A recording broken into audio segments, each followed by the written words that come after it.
మహాశివరాత్రి శుభాకాంక్షలు. కాలకాల లయకాల స్వరూపుడైన పరమేశ్వరుణ్ణి అర్చించే పర్వదినం మహాశివరాత్రి. దేశవ్యాప్తంగా ఉన్నటువంటి శైవ క్షేత్రాలన్నీ ఈరోజు అపర కైలాసంగా భాసిస్తూ ఉంటాయి. శివాలయాలన్నీ శివ పంచాక్షరి నామస్మరణంతో ప్రతిధ్వనిస్తూ ఉంటాయి. కోట్లాది మంది నాలుకలపై శివనామం నాట్యం చేస్తూ ఉంటుంది. అటువంటి పర్వదినమైనటువంటి మహాశివరాత్రి విశేషాలను మనకందించడానికి ఈరోజు మనతో పాటు స్టూడియోలో ఉన్నారు పసిర్లపాటి బంగారయ్య శర్మ గారు, మరొకరు అనంతలక్ష్మి గారు. బంగారయ్య శర్మ గారు నమస్తే అండి. నమస్తే అమ్మా. మా అనంతలక్ష్మి గారు మీకు కూడా నమస్కారం అమ్మా. నమస్కారం తల్లి. ముందుగా మీకు కూడా మహాశివరాత్రి శుభాకాంక్షలండి. మీకు మరియు హిందూ ధర్మం ప్రేక్షకులందరికీ కూడా శివరాత్రి శుభాకాంక్షలు. శివభక్తులందరికీ, శివభక్తులు ఏమిటి కాని వాళ్ళెవరు, అందరికీ కూడా శుభాకాంక్షలు. శర్మ గారు, ముందుగా మనం పరమేశ్వరుడు అంటేనే సోమవారాలు ఎక్కువగా పూజిస్తూ ఉంటాము. కార్తీక మాసం లేకపోతే మాస శివరాత్రులు ఇలా ప్రత్యేకంగా పూజిస్తూ ఉంటాం. ఇవన్నీ ఒక ఎత్తు అయితే అసలు మహాశివరాత్రి ఇంకా మహాపర్వదినం అనే చెప్పాలి. ఆ రోజు కనుక చూసుకుంటే శివాలయాలన్నీ కూడా శివనామస్మరణంతో మారుమ్రోగుతూ ఉంటాయి. అసలు ప్రతి భక్తుడి వెంట కూడా శివనామం అనేది వస్తూ ఉంటుంది.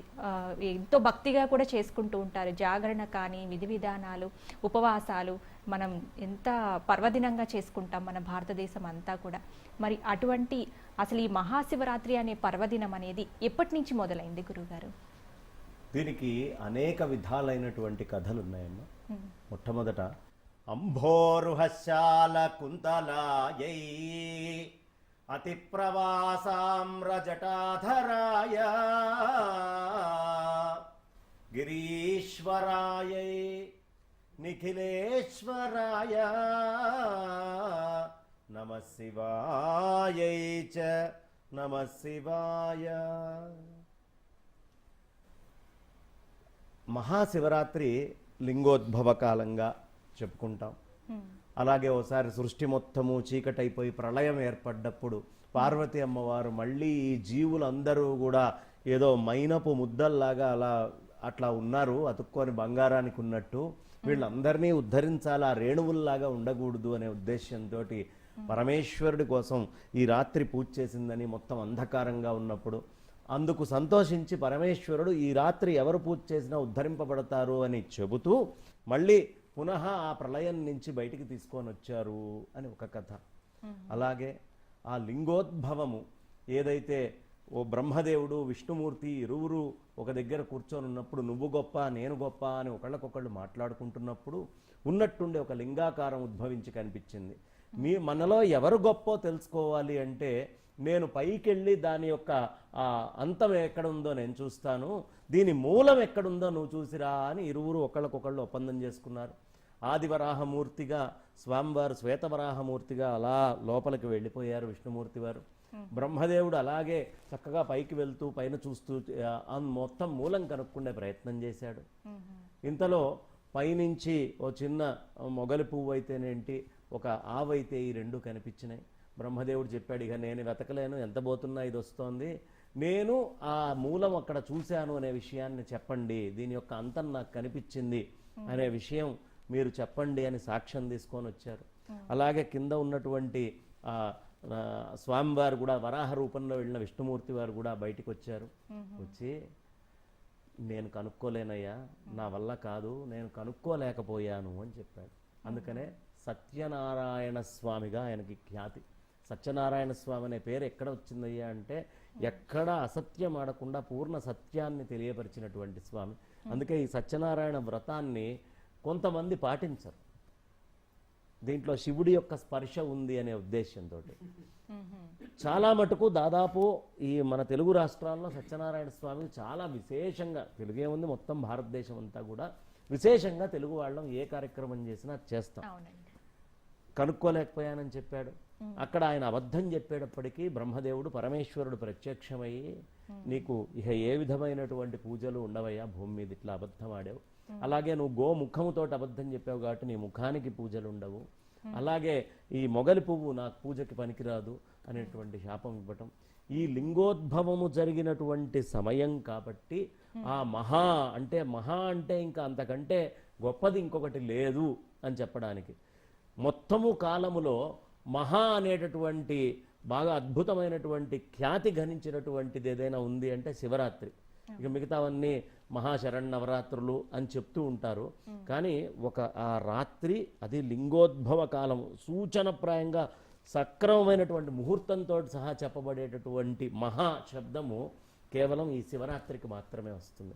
అందుకని ఈ శివరాత్రి విషయంలో ఒక సందర్భంలో అమ్మవారు ఊరికనే ఆటగా కళ్ళు మూసేటప్పటికీ ఆ పరమేశ్వరుడి కంటి యొక్క ఆ మూత పడడంతో మొత్తం ప్రళయం వచ్చిందని, తర్వాత ఆగ్రహించి స్వామివారు మళ్ళీ పునః ఈ స్థితిని తీసుకొచ్చారు, అమ్మవారు తపస్సు చేసి మళ్ళీ తెచ్చుకుందని, ఇలా అనేకమైనటువంటి కథలు ఈ మహాశివరాత్రితోటి పెనవేసుకొని ఉంటాయి. ఏదేమైనా పూర్ణముగా పార్వతీ పరమేశ్వరుల యొక్క సంపూర్ణ అనుగ్రహాన్ని పొందడానికి యోగ్యమైనటువంటి రోజు మహాశివరాత్రి. చాలా చక్కగా చెప్పారు గురువుగారు. మనం మహాశివరాత్రి అంటేనే అసలు ముఖ్యంగా పరమేశ్వరుడి అనుగ్రహం పొందాలి, త్వరగా ఆయన్ని ప్రసన్నం చేసుకోవాలి అని అంటే ఆ రోజున ముఖ్యంగా జాగరణకు, ఉపవాసానికి ఎక్కువ విశిష్టత చెప్తూ ఉంటారు మన పెద్దవాళ్ళు.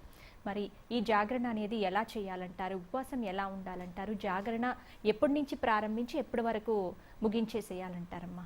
ఉపవాసం, జాగరణ అనేటటువంటి మాటలకి లోకంలో ఉండవలసిన అర్థం లేకుండా పోయింది. ఉప అంటే సమీపంలో, వాసం అంటే ఉండడం. ఉపవాసం అంటే భగవంతుడి సమీపంలో ఉండడం.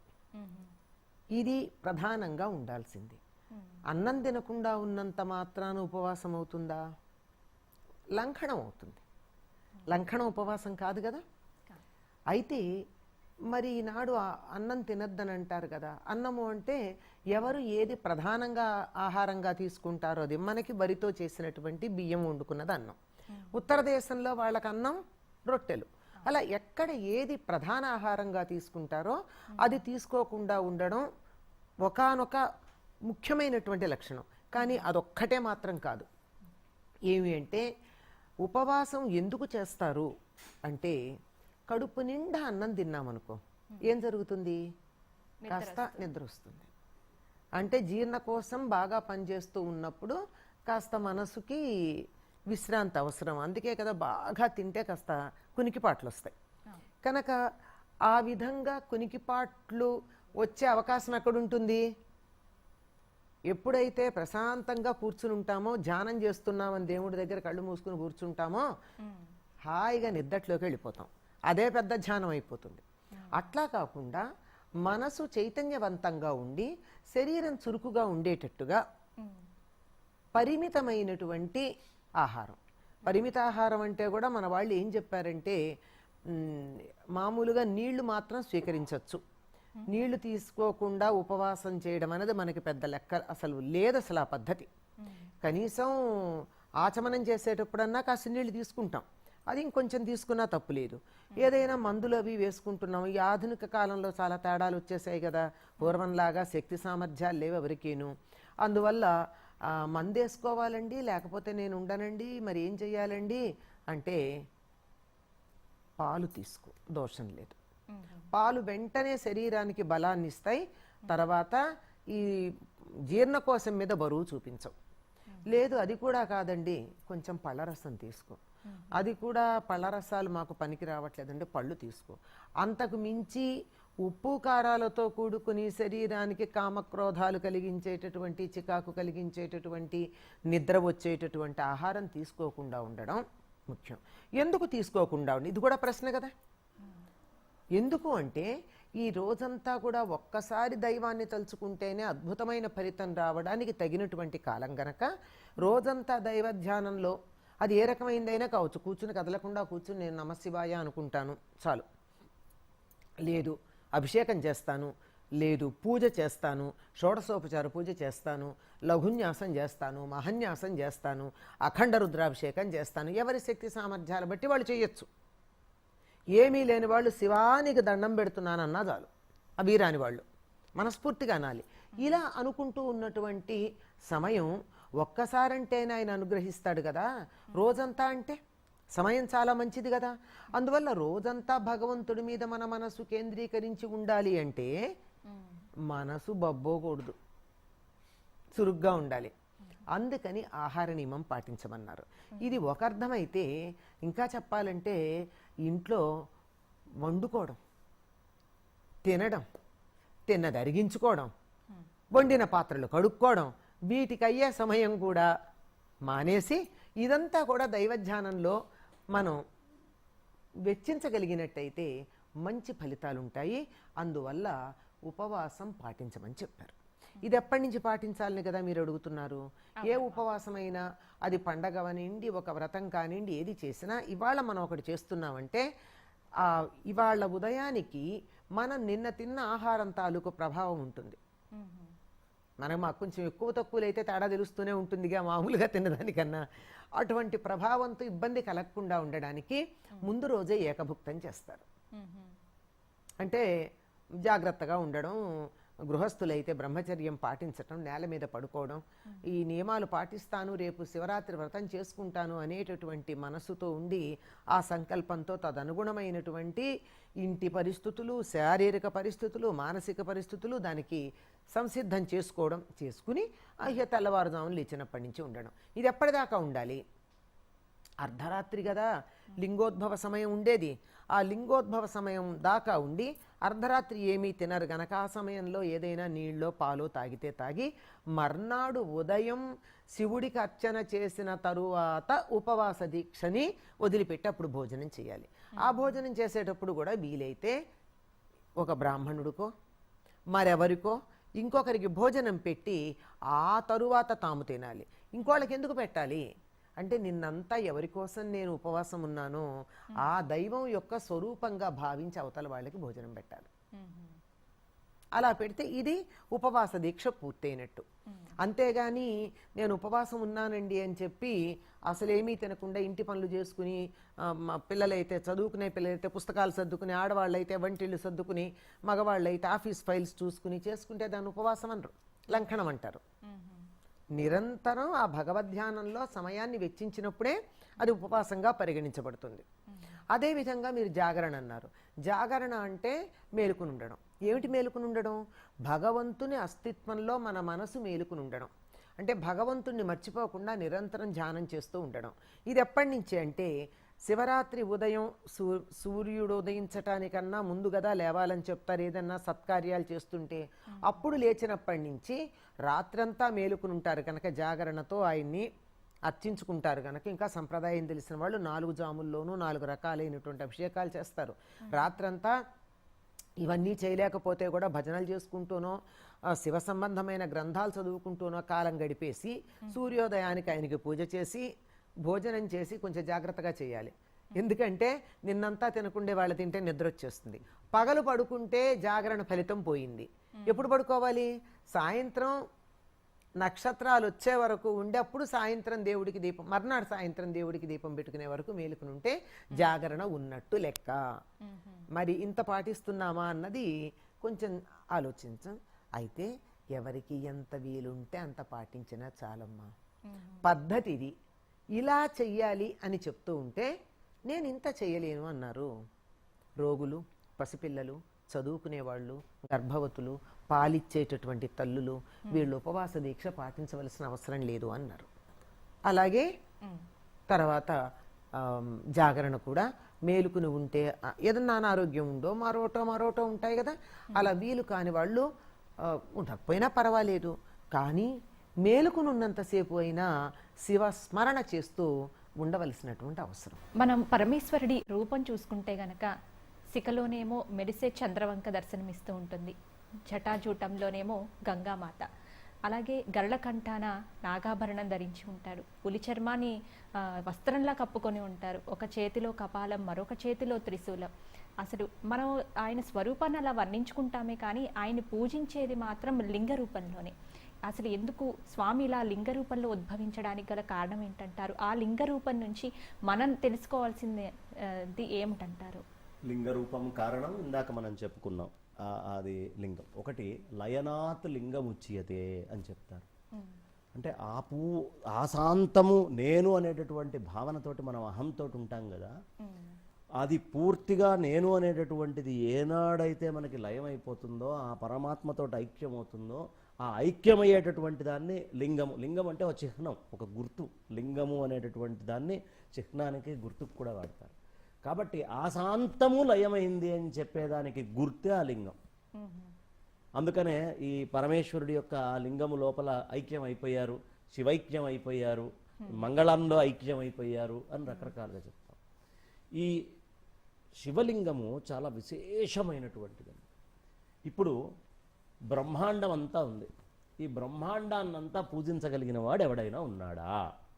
ఏమ్మా, మొత్తం ఆకాశం ఎంత స్పేస్ ఉందో అంత స్పేస్ని పూజించగలడా ఎవడైనా? లేదు. ఇంపాసిబుల్. అగ్నిని మొత్తాన్ని చేయగలడా? దుర్లభం. అలాగే వాయువుని మొత్తాన్ని పూజించగలడా? దుర్లభం. పోనీ జలాలన్నిటినీ పూజించగలడా?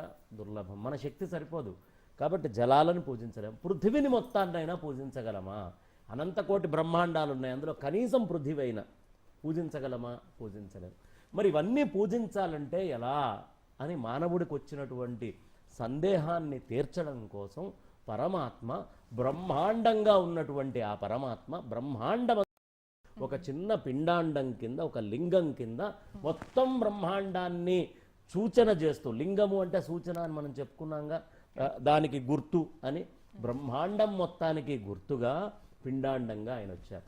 వచ్చిన తర్వాత ఓం నమ శంభవే చ మయో భవే చ నమ శంకరాయ చ మయస్కరాయ చ అని మంత్రాలు చెప్పి ఆయన మీద మనం చక్కగా చేస్తూ ఉంటాం. ఆ మంత్రం ఏమిటి అంటే, శబ్దము అనేటటువంటిది ఆకాశం మొత్తానికి గుర్తు. మొత్తం బ్రహ్మాండంలో ఉండే ఆకాశాన్ని మొత్తాన్ని ఈ మంత్రం చెప్పి నువ్వు మనం పూజ చేసినట్టే. మళ్ళీ ప్రత్యేకంగా పూజ ఏం చేయక్కర్లేదు, మొత్తం బ్రహ్మాండం అంతా మనం పూజ చేసినట్టే. ఆ తర్వాత రెండోది ఏమిటి? వాయువు. మీరు చక్కగా రకరకాలైనటువంటి సుగంధ ద్రవ్యాలని స్వామివారి మీదేసి పూజ చేస్తారు. సుగంధ ద్రవ్యాలు శివలింగానికి అభిషేకానికి వాడతారు. ఇవన్నీ మొత్తము బ్రహ్మాండంలో ఉండేటటువంటి వాయువులన్నింటినీ పూజ చేసిన దాంతో సమానం. ఆ పిండాండం మీద వేస్తే నెయ్యి తీసుకొని వెళ్ళి ఆ లింగం మీద మనం అభిషేకం చేస్తుంటాం. శివా భవా హరా శంకర పినాకపాణి అని చెప్పి ఆయన మీద పోస్తూ ఉంటాం. ఆ పోసేటటువంటి నెయ్యి మొత్తము బ్రహ్మాండంలో ఉండే అగ్నులన్నిటినీ ఆరాధన చేసిన దాంతో సమానం. అలాగే అన్ని నీళ్లు తీసుకొని వెళ్ళి స్వామి మీద పోస్తాం. ఈ నీళ్లు ఒక్కరు ఆ లింగం మీద పోస్తే బ్రహ్మాండంలో ఉండేటటువంటి మొత్తము జలాలన్నిటినీ కూడా మనం పూజించినట్టు, స్వామికి అర్పించేయంగానే మొత్తం పూజించినట్టే. ఎందుకు? ఈ రూపాలలో ఆయన అంతటా నిండి ఉన్నాడు కాబట్టి. అంత భస్మం తీసుకొని స్వామివారికి మృత్తు తీసుకొని చక్కగా మనం అభిషేకం చేస్తాం. ఏమిటి ఆ భస్మము అంటే, సమస్తమైనటువంటి ధరిత్రిని చేసినట్టు. ఇక మొత్తము పండ్ల రసాలు అన్నీ తీసుకొని వెళ్ళి స్వామికి చేస్తాం. ఈ భూమి మీద వచ్చినటువంటి ఓషధులన్నిటినీ పూజ చేసినట్టుగానే అంటే మొత్తము ప్రకృతి బ్రహ్మాండాలన్నిటినీ కదిలించి పూజ చెయ్యాలి అంటే శివలింగానికి పూజ చేయవయ్యా.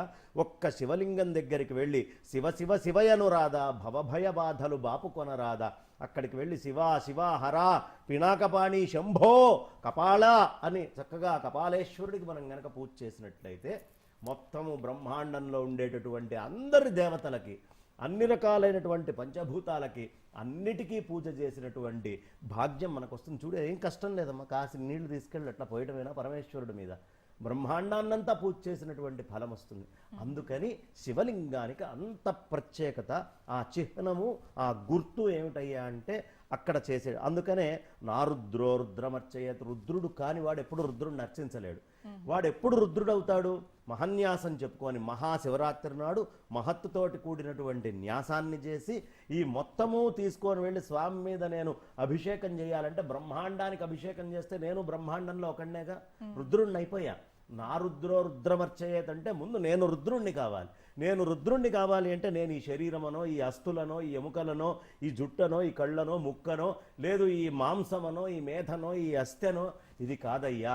లోపల ఉండేటటువంటి చైతన్య స్వరూపుణ్ణి, ఎన్నో జన్మలు తెలియక అజ్ఞానంతో ఎత్తుతూ బాధపడుతున్నటువంటి వాడిని, ఇక మీదట ఈ శరీరం నేను కాదు, బ్రహ్మాండమంతా నిండి ఉన్న పరమేశ్వరుణ్ణి నేనే అని తెలుసుకొని ఎప్పుడు ఆ లింగానికి వాడు పూజ చేస్తాడో, లోపల హృదయంలో కూర్చున్నటువంటి ఆ లింగస్వరూపుడైనటువంటి ఆ పరమాత్మ, అంటే చిహ్నంగా ఉన్నటువంటి ఆ పరమాత్మ, హృదయ కుహరం మనకి చిహ్నం, లోపల ఉన్న ఆ పరమాత్మని పూజ చేసిన వాడై వాడు ఆయన ఒకటే. తత్ త్వం అసి అనేటటువంటి స్థితికి వెళ్తారు. అందుకని శివలింగానికి పూజ చేయాలి. ఆ శివలింగానికి కూడా ఎప్పుడు పూజ చేయాలయ్యా అంటే ఆ ఉద్భవించినటువంటి రాత్రి ముందు ఏదైనా ఈ చిహ్నం ఉద్భవించింది ఎప్పుడయ్యా, ఈ శివైక్యం చెందే చిహ్నము అంటే ఈ మహాశివరాత్రి నాడు. కాబట్టి జన్మకో శివరాత్రి అని ఒక్కసారైనా ఈ శివరాత్రి నాడు కొన్ని నీళ్ళో పాలో తీసుకొని వెళ్ళి ఒక శాస్త్రీయమైనటువంటి విధానంలో పరమేశ్వరుణ్ణి అర్చిస్తే ఇక వాడు ఇంకా చెయ్యాల్సినటువంటి పని ఇంకొకటి లేదు. శివైక్యం వాడు చెందినట్టే, జీవించి ఉండగానే ఆ పరమాత్మతో ఐక్యమైనట్టే. చాలా చక్కగా చెప్పారు గురువుగారు. అమ్మ, మనకి పెద్దవాళ్ళు ఒక నానుడిగా చెప్తూ ఉంటారు, జన్మకో శివరాత్రి అని చెప్పేసి. ఎందుకు ఈ నానుడు అనేది వచ్చిందంటారు? ఒక శివరాత్రి నియమబద్ధంగా గడపటం అనేది ఎంత కష్టమో మీరు ఇంతకు ముందు అడిగారు చూసారా, ఉపవాసం జాగరణ అని. అంత జాగ్రత్తగా చేయగలుగుతున్నామా? ఒక 36 గంటలు ఆహార నియమం, ఒక 36 గంటలు నిద్ర విషయంలో నియమం పాటించగలిగినట్టయితే ఇక శివైక్యం చెందడం జరుగుతుంది. ఎందుకు అంటే శివుడు అసుతోషుడు, అంటే వెంటనే తృప్తి పడతాడు, చాలా త్వరగా తృప్తి పడతాడు. ఆయన్ని ప్రసన్నుణ్ణి చేసుకోవడానికి పెద్ద కష్టమేం లేదు. బోళా శంకరుడు అని కూడా అంటారు ఆయన్ని. మరి అట్లా అంట ఆయన తృప్తి పడడానికి నేను ఈ రోజు మీరు ఏమాత్రం చేసినా సంతృప్తి చెందుతాను అని సిద్ధంగా ఉంటే ఆ మాత్రం చెయ్యడానికైనా మనం సిద్ధపడాలి కదా. అందుకని జన్మకి ఒక శివరాత్రి అయినా చెయ్యవయ్యా. అట్లా నువ్వు జన్మలో ఉద్ధరించబడతావు. నువ్వు 100 ఏళ్ళు బతుకుతావో 90 ఏళ్ళు బతుకుతావో, కొంతకాలం ఊహ తెలియకుండా జరిగిపోతుంది, కొంతకాలం అవకాశం లేని పరిస్థితులు వస్తాయి, ఏదో కారణాలు ఉంటాయి. కానీ 1 సంవత్సరమన్నా కుదరదా నీ జీవితం మొత్తంలో? ముందు రోజు సాయంకాలం నుంచి నువ్వు శివరాత్రి దీక్ష మనస్సులో అనుకుని ఆహార నియమం పాటించి శివరాత్రి అంతా నియమం పాటించి శివుణ్ణి ధ్యానం చేసి లింగోద్భవ సమయానికి ఆయనకి అర్చన చేసుకుని ఆ తరువాత కూడా ఆయన్ని కీర్తిస్తూ మేలుకుని ఉండి మర్నాడు శివార్చన తరువాత ఎవరికన్నా భోజనం పెట్టి ఆహారం తీసుకుని పగలంతా కూడా మేలుకుని ఉండి మళ్ళీ సాయంత్రం నక్షత్రాలు వచ్చిన తర్వాత స్వామికి అర్చన చేసుకుని అప్పుడు పడుకోవడం అన్నది ఒక్కసారి జీవితంలో పరిపూర్ణంగా త్రికరణ శుద్ధిగా, అబ్బా ఎప్పుడు నక్షత్రాలు వస్తాయి, ఎప్పుడు భోజనం చేస్తాము అని మనం అక్కడ చేసేటటువంటి శివపూజ కాదు, చేసేదేమిటి? అన్నధ్యానం చేస్తున్నాం, నిద్రాధ్యానం చేస్తున్నాం. అబ్బి కాకుండా త్రికరణ శుద్ధిగా కనుక చేసినట్టయితే జన్మలో ఒక్క శివరాత్రి చేసినా శివుడు సంతృప్తి పడతాడు. అంటే ఒక్కటైనా చేయమని చెప్తున్నారంటే దీన్ని బట్టి మనం అర్థం చేసుకోండి. మనం చేసేటటువంటి దీక్షలు ఆ శివరాత్రి అండి, ఒక్క పొద్దున్నామండి, అదండి ఇదండి అని చెప్పినటువంటి మాటల్లో మనం ఎంత నిజాయితీగా త్రికరణ శుద్ధిగా చేస్తున్నాం అన్నది అర్థం చేసుకోవాలి. అందుకని అట్లా ఒక్కటి చేసినా చాలు, జీవితం ధన్యం. శివుడు సిద్ధంగా ఉన్నాడు తీసుకెళ్ళడానికి. ఇప్పుడు కాదు సుమా, మీ ఆయుర్దాయం పూర్తయ్యాక. చాలామంది భయపడతారు, అది కాదు. ఆయుర్దాయం పూర్తయ్యాక అంతా అయిపోయిన తర్వాత దేహాంతే తవ సాయుధ్యం, ఈ దేహం వెళ్ళిపోయిన తర్వాత అతడిలో సాయుధ్యం పొందడం అన్నది అప్పుడు వీలవుతుంది. అందుకని ఒక్క శివరాత్రి అయినా జన్మలో ఇంత బాగా చేయమని అర్థం. చాలా చక్కగా వివరించారమ్మా. శర్మ గారు, మనకి పరమేశ్వరుడికి సంబంధించిన 12 జ్యోతిర్లింగ క్షేత్రాలు కూడా ఉన్నాయి కదండి. ఈ క్షేత్రాల యొక్క విశిష్టతను గురించి కొన్ని విషయాలు ప్రేక్షకులకి మాకు వివరిస్తారా గురువుగారు? చాలా పెద్ద ప్రశ్న, ఉన్న సమయం చాలా కొద్దిగా. ఇప్పుడు కేదారం నుంచి మొదలుపెట్టి రామేశ్వరం దాకా మొత్తము మనకి 12 జ్యోతిర్లింగాలు ఉన్నాయి. అంటే సాక్షాత్తు పరమేశ్వరుడే తన సంపూర్ణమైనటువంటి ఆ తేజస్సుని ప్రతిష్ఠ చేసినటువంటి ప్రదేశం ఈ జ్యోతిర్లింగాలన్నీ కూడా. ఒక్కొక్క దాని ఉద్భవానికి ఒక్కొక్క కథ విడివిడిగా ఉంది. కానీ ఒక్కసారి ఆ 12 జ్యోతిర్లింగాలని కనుక మనం తెలుసుకుంటే అవి ఏమిటి అనేది కనుక మనకు అర్థమైతే, ఇప్పుడు మనకి రాసులు 12 ఏమ్మా, మన శరీరము లోపల ఈ 12 రాసులలోనే మొత్తము మన తేజస్సు అంతా తిరుగుతోంది.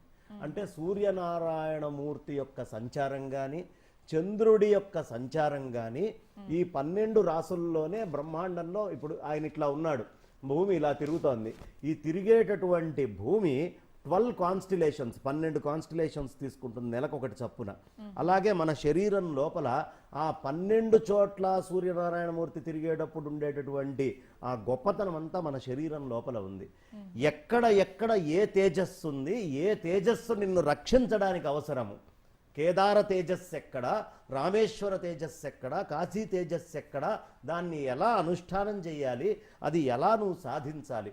ప్రకృతిలో బ్రహ్మాండంలో ఉన్న ప్రతిదీ నీలో ఉంది. అందుకనే మనకి ఈ ఉపవాస దీక్ష చెప్పినప్పుడు కూడా ఒక సూర్యుడు, ఒక చంద్రుడు, మళ్ళా మధ్యలో వచ్చేటటువంటి 2 సంధ్యలకి సంకేతమైనటువంటి పూర్ణ సమయాన్ని లెక్క వేసుకున్నారు. వేసుకొని దాంట్లో ఉండేటటువంటి నక్షత్ర దర్శనము అని ఒకటి చెప్పుకుంటూ వచ్చారు. అంటే బ్రహ్మాండాన్ని మొత్తాన్ని పూజించడానికి సంకేతమే ఈ సూర్యనారాయణమూర్తి, ఆ చంద్రుడు, ఆ నక్షత్రాలు. అంటే ఖగోళాన్ని మొత్తాన్ని ఎలా ఔపాసన పట్టాలి, ఎలా ఉపాసన చెయ్యాలి అనేది ఈ శివరాత్రికి మనకు తెలుస్తుందమ్మా. అందుకనే ఈ బ్రహ్మాండాన్ని మొత్తాన్ని ఉపాసన చెయ్యాలి అంటే ఎలా, 36, 6, 3, 9 పూర్ణ సంఖ్యతోటి నువ్వు గనక ఒక్కసారి చేసావంటే జన్మకొక్క శివరాత్రి ఆ పూర్ణత్వం అనేటటువంటిది నీ లోపల వచ్చేస్తుంది. ఇంకా రెండో ఆలోచన అక్కర్లేదు అనే ఉద్దేశ్యంతో ఈ నవసంఖ్యాకమైనటువంటి తీసుకొచ్చారు. ఏకాదశ రుద్రులుగా ఆయన్ని చెప్తారు. ఏకాదశ రుద్రుల యొక్క ద్వాదశ ప్రయోజనము ఐక్యము.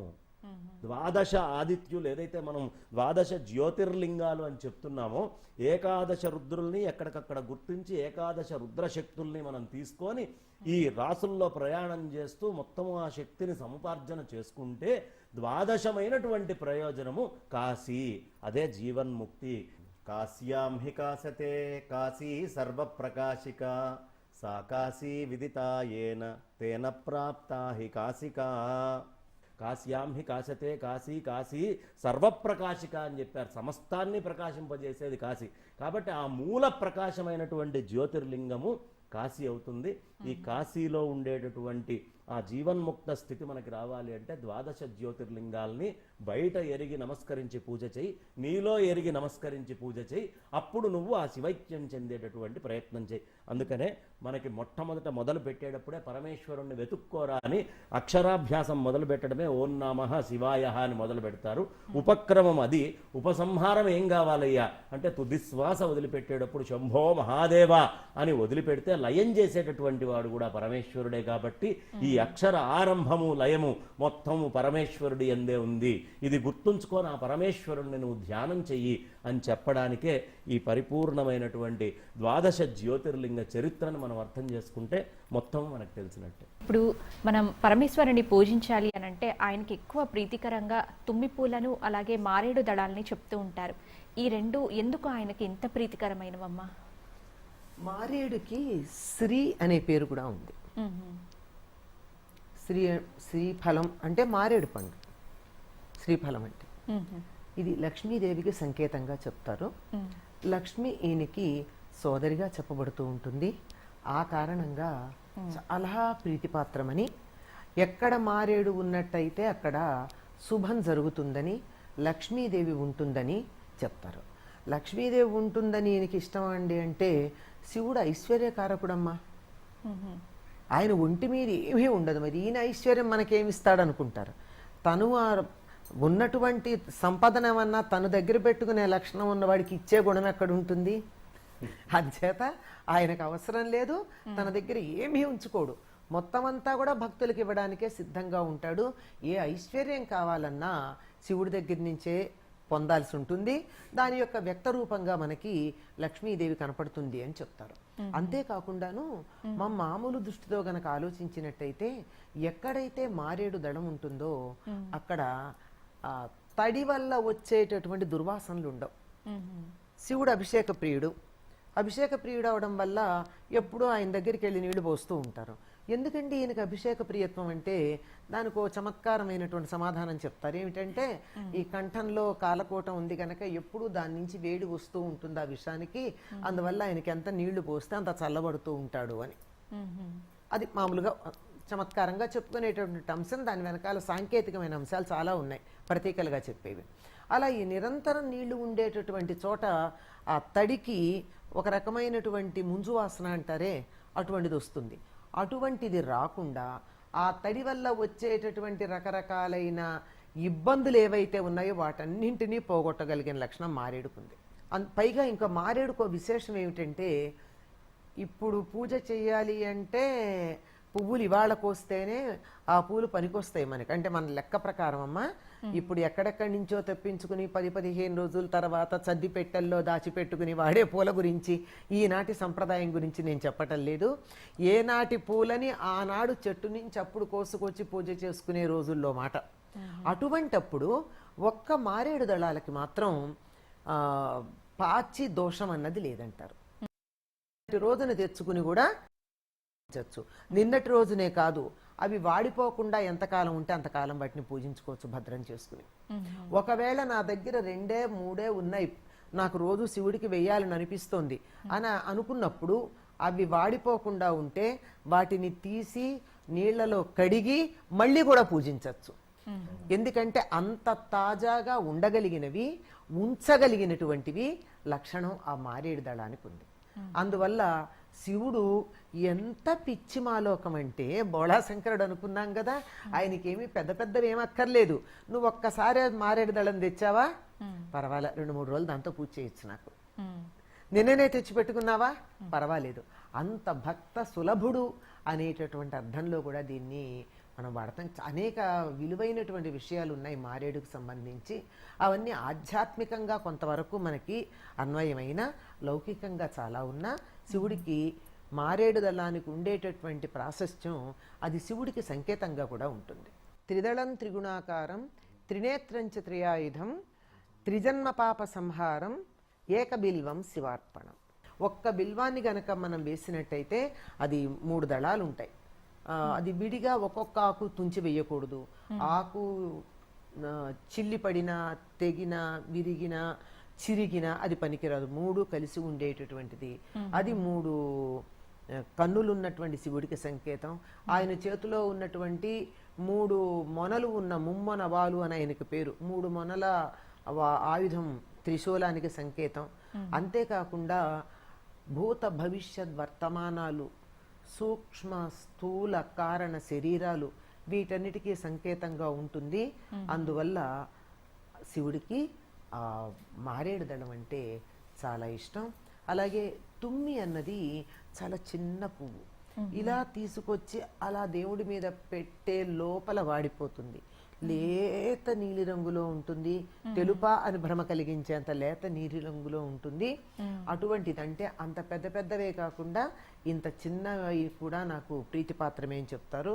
శివుడికి ఇంకా విష్ణువుకి చెయ్యంగాని జిల్లేడు పూలతో కూడా పూజ చేస్తాం. అందరూ అక్కర్లేదనుకున్నవన్నీ నాకేం పర్వాలేదన్నాడు ఈయన మహానుభావుడు. ప్రతి వాళ్ళు నిరాదరించినవి ఏవైతే ఉన్నాయో వాటన్నిటినీ ఆదరించే లక్షణం ఉన్నవాడు కనుక వీటిని శివుడికి చాలా ప్రీతిపాత్రంగా చెప్తారు. చక్కగా వివరించారమ్మా. గురువుగారు, చివరిగా నర్మదా నదీ తీరంలో ఉన్నటువంటి ప్రతి ఇసుక రేణువు కూడా ఒక శివలింగమే అని చెప్తూ ఉంటారు కదా, ఎందుకని గురువుగారు? నమామి దేవి నర్మదే త్వమామి పాద పంకజం. అమ్మా నర్మదా, నీ పద పద్మాలకు నేను నమస్కరిస్తున్నానమ్మా అని ఆదిశంకర భగవత్పాదాచార్యులు వారు చెప్పారు.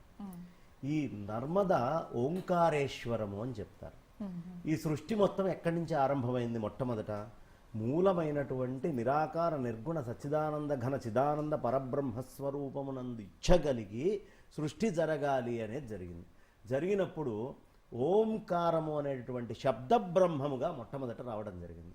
బ్రహ్మము సృష్టికి మూలమేది శబ్దం. శబ్ద బ్రహ్మానికి కారణమైనటువంటిది ఓంకారేశ్వరం కాబట్టి ఓంకారేశ్వరంలో ఆ జలం కూడా ఓం అనేటటువంటి ఆ పర్వత ఆకార శ్రేణిలో అలా తిరుగుతూ నిత్యము అభిషేకం చేస్తూ ఉంటుంది. కాబట్టి ఓంకార నాదానికి మూలం కాబట్టి పరమేశ్వరుడు నిత్య నిరంతరము ఆ నర్మదా నదుల్లో సంచారం చేస్తూ ఉంటాను అని వరమిచ్చాడు. కాబట్టి ఆ నర్మదా అమ్మవారి యొక్క ఇసక రేణువు కూడా సాక్షాత్తు శివలింగమే. దాంట్లో ఇంకా ఈశన్ మాత్రం అనుమానం అనేదే లేదు. కాబట్టి ఓంకారేశ్వరం అనేటటువంటి ఆ శబ్ద బ్రహ్మానికి గుర్తుగా తీసుకొని వచ్చి ఇందాక అడిగినటువంటి జ్యోతిర్లింగాలలో ఇది కూడా ఒక జ్యోతిర్లింగము. చాలా ఓంకారం అమలేశ్వరం అంటారు. అంటే సమస్తమైనటువంటి మలాల నుంచి దూరం చేసేటటువంటిది. మలం నుంచి ఎప్పుడు దూరం చేయగలదు? అది అమలమైనప్పుడే కదా.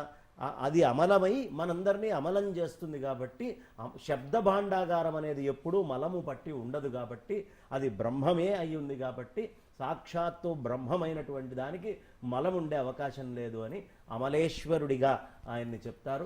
ఆ అమలేశ్వరుడి చుట్టూ ఉండేటటువంటి ఈ ఓంకారం లోపల ఎక్కడ చిన్న ఇసుక, అందుకనే మనం దేవతార్చనలోకి పంచాయతనాల్లోకి తీసుకొని వచ్చి ఒక్కొక్క శివలింగానికి మనం పూజ చేస్తూ మా ఇంట్లో ఇవాళ ఈ బాణానికి పూజ చేశామండి, ఈ పరమేశ్వరుడికి పూజ చేశామండి అని చెప్తూ ఉంటాం. శివుడి యొక్క వైభవాలు ఎన్ని రకాలో అన్ని రకాలైనటువంటి వైభవాలు నర్మదా నది లోపల నిక్షిప్తమై ఉన్నాయి, దీంట్లో అనుమానం లేదు.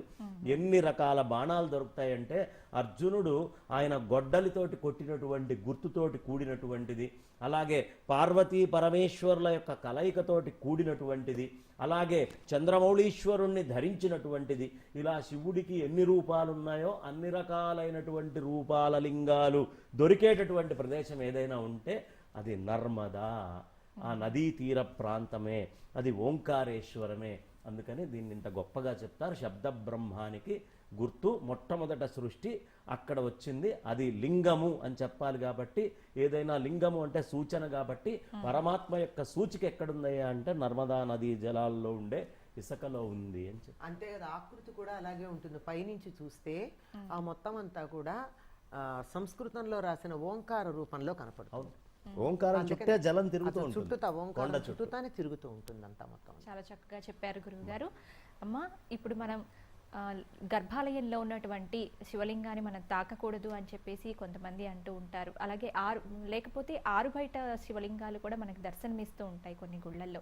మరి అలాంటి శివలింగానికి మనం అభిషేకం చేసుకోవచ్చు అంటారా? మరి ఇలాంటి పర్వదినాన మనం శివుణ్ణి ఆరాధించుకోలేకపోయిన పరిస్థితుల్లో గనక ఉంటే మనస్సాక్షిగా ఆయన్ని ఆరాధన చేసుకున్న ఫలితం ఉంటుందంటారా? 3 ప్రశ్నలు అడిగారు. గర్భాలయంలో ఉన్నటువంటి శివుణ్ణి తాకకూడదు, ప్రతిష్ఠిత లింగాలకైతే తాకకూడదు, కానీ స్వయంభూ లింగాలను స్వయంగా వెళ్ళి స్పృశించి హాయిగా అభిషేకం చేసుకోవచ్చు. శ్రీశైలంలో మనంతటా మనం శివలింగానికి అభిషేకం చేసుకోవచ్చు, వేములవాడలో చేసుకోవచ్చు, కాశీలో చేసుకోవచ్చు. అంచేత స్వయంభూ లింగాలు ఎక్కడుంటే అక్కడ స్పృశించవచ్చు, అభిషేకం చేసుకోవచ్చు. ప్రతిష్ఠిత లింగాలు ఏవైతే ఉన్నాయో అక్కడ ఇటువంటి కొన్ని రకాలైనటువంటి నియమాలు ఉంటాయి. ప్రతిష్టా భేదాల వల్ల కూడా ఉన్నాయి అంతే. అందువల్ల ఈ స్వయంభూలింగాలు ఎక్కడైతే ఉన్నాయో అక్కడైతే సమస్య లేదమ్మా, అది ఒకటి. రెండోది, ఆరు బయట ఉన్నటువంటివి చేసుకోవచ్చా? శివలింగం అసలు ఈ విశ్వాన్నే ఆపాతాళ నభస్థలాన్ని మనం ప్రార్థన చేస్తూ ఉంటాం. ఈ మొత్తం అంతా శివలింగమే అయినప్పుడు భూమినే శివలింగంగా భావించే సర్వవ్యాపి అయినటువంటి పరమాత్ముని మనం ఆరాధించేటటువంటి సంప్రదాయంలో శివలింగం గుడిలో లేనంత మాత్రాన అర్చించకూడదని ఏం లేదు. మీరు కాశీ గనక వెళ్ళినట్టయితే ఎన్నో శివలింగాలు మీకు పైన ఆచ్ఛాదన లేకుండా గుడి కట్టకుండా ఎంతమందో ప్రతిష్టాపించిన ఉంటాయి. అంచేత వాయు ప్రతిష్ఠ అంటారు వాటిని. అలాంటి వాటికి చక్కగా చేసుకోవచ్చు. శివలింగం ఏదైనా సరే దానికి చేసుకోవచ్చు. అక్కడే ఉంది, మన ఇంట్లో ఉన్న లింగానికి చేసుకోవటంలో మనం గుడి కట్టామా? లేదు కదా, అది ప్రతిష్ఠ కూడా చేయలేదు. కనుక చక్కగా అభిషేకం చేసుకోవచ్చు. ఏమీ లేకపోతే ఒక మనకి శివ సంబంధమైనటువంటి విషయాల్లోనే కనపడతాయి. ఎక్కడ పడి కుంచాన్ని లింగోద్భవ సమయానికి నేను అర్చన చేసుకోవాలి, శివలింగం లేదంటే అక్కడ కుంచం కనపడిందిట, కుంచాన్ని బోర్లిస్తే శివలింగంలాగా కనపడితే కుంచేశ్వరుడు ఉన్నాడు. అలా మేక పెంటికని చూసి చేసుకున్నటువంటి వాడు ఉన్నాడు, ఆచంటేశ్వరుడు ఉన్నాడు. దేన్నైనా సరే భావన అన్నది చాలా ప్రధానం. భావగ్రాహీతు జనార్దన అని చెప్పినటువంటి మాట, జనార్దనుడు అంటే విష్ణువని మాత్రమే కాదు అక్కడ అర్థం. దేవతలందరూ కూడా భావాన్ని గ్రహిస్తారు. కనుక దేనిని చూసిది శివలింగం అనుకునైనా దాన్ని చేయొచ్చు. అది కూడా వస్తువే వీల్లేని పరిస్థితి, ఏ ప్రయాణంలోనో ఉన్నాం అనుకోకుండా అటకాయించుకుపోయాం, అప్పుడేం చేయాలి? మానస పూజ చేసుకోవచ్చు. తలుచుకుని శివుణ్ణి శివశివ శివశివ అనుకోండి, లేదా పుండరీకాక్ష అనుకుంటే స్నానం చేసినట్టే. అయిన తర్వాత శివుణ్ణి మనసులో ధ్యానం చేసుకుని మనస్సులోనే మానసికంగా ఆయనకి షోడశోపచార పూజా విధానాన్ని లేదా పంచోపచార పూజా విధానాన్ని, అది లేదంటే మహామృత్యుంజయ మంత్రాన్ని, అది రాదంటే నమశివాయ అనుకున్న దాన్ని అనుకుంటూ మొత్తం భావనలో సమస్తం చేసినటువంటి ఒక భావన కనుకున్నట్టయితే అది సరిపోతుందమ్మా. అయితే అన్నీ అందుబాటులో ఉన్నప్పుడు ఇది పనికిరాదు. నాకు అన్నీ ఉన్నా, అందుబాటులో ఉంది, హాయిగా ఇంట్లో ఉన్నా, ఇంట్లో దేవుడు ఉన్నాడు, మీ ఇంటి పక్కనే దేవాలయం ఉంది, అన్నీ ఉన్నాయి, అయినా నేను మనసులో చేస్తే పర్వాలేదన్నారు కదా అని కూర్చుంటే అది చెల్లుబాటు కాదు. ఇది కుదరనటువంటి సందర్భాల్లో, అవకాశం లేనటువంటి చోట, ఎక్సెప్షనల్ కేసెస్లో మాత్రమే ఇలా చేసుకోవడానికి అవకాశం ఉంది. అది మనస్సు ప్రధానం. లయకారకుడు భోలాశంకరుడైనటువంటి ఆ పరమేశ్వరుడి యొక్క విశిష్టతను గురించి, మహాశివరాత్రి వైశిష్ట్యాన్ని గురించి, ఈ మహాశివరాత్రి పర్వదినాన జాగరణ ఏ విధంగా ఆచరించాలి, ఉపవాసం ఏ విధంగా చేయాలి, ఎన్నో చక్కని విషయాలు మీ ద్వారా తెలియని ఎన్నో విషయాలను తెలుసుకున్నామండి. మీకు ధన్యవాదాలు తెలియజేసినందుకు. ధన్యవాదాలమ్మా. శుభం. చూసాం కదండి, ఈనాటి కార్యక్రమంలో మహాశివరాత్రి విశేషాలను, మనకు తెలియని ఎన్నో విశేషాలను గురువుగారు అలాగే అమ్మగారి మాటలో తెలుసుకున్నాం కదండి. మరో కార్యక్రమంలో మళ్ళీ కలుసుకుందాం. అంతవరకు సెలవు. నమస్కారం.